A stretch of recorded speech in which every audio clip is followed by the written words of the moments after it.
With the recent National Association of Realtors lawsuit regarding who pays buyer broker commissions, there's a lot of information and misinformation out there and just a lot of assumptions that are being made. So I'm making this video in an attempt to clarify things a little bit. By no means am I going to cover all of the details or all of the scenarios, but I'm going to try to give a general explanation of why I think it makes sense for sellers to continue to cover buyer broker commissions.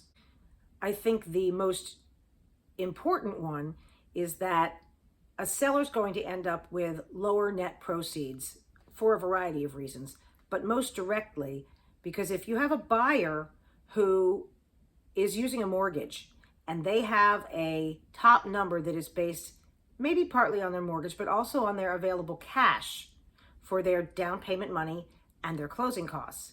If they then have to add, for example, another 2.5% of the purchase price to pay their own broker's commission, which has to be done in cash and cannot be financed, they suddenly have a lot less cash to use towards either a down payment or closing costs, which means that what they can afford to pay for the house goes down.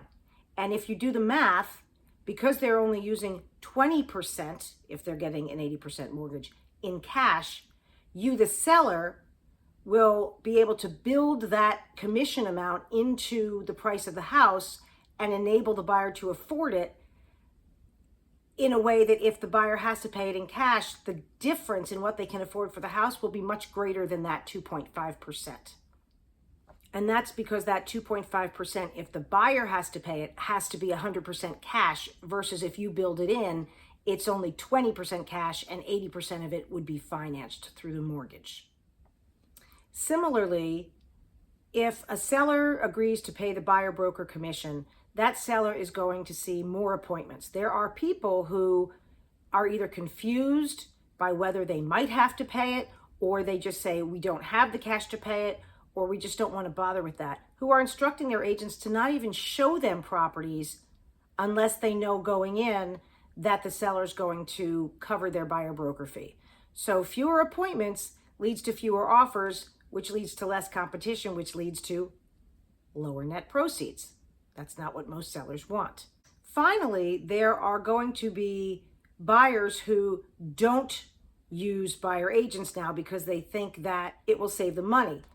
They think that either they will have to pay it out of pocket or that the seller may increase the purchase price of the house if the seller is asked to cover that amount of money.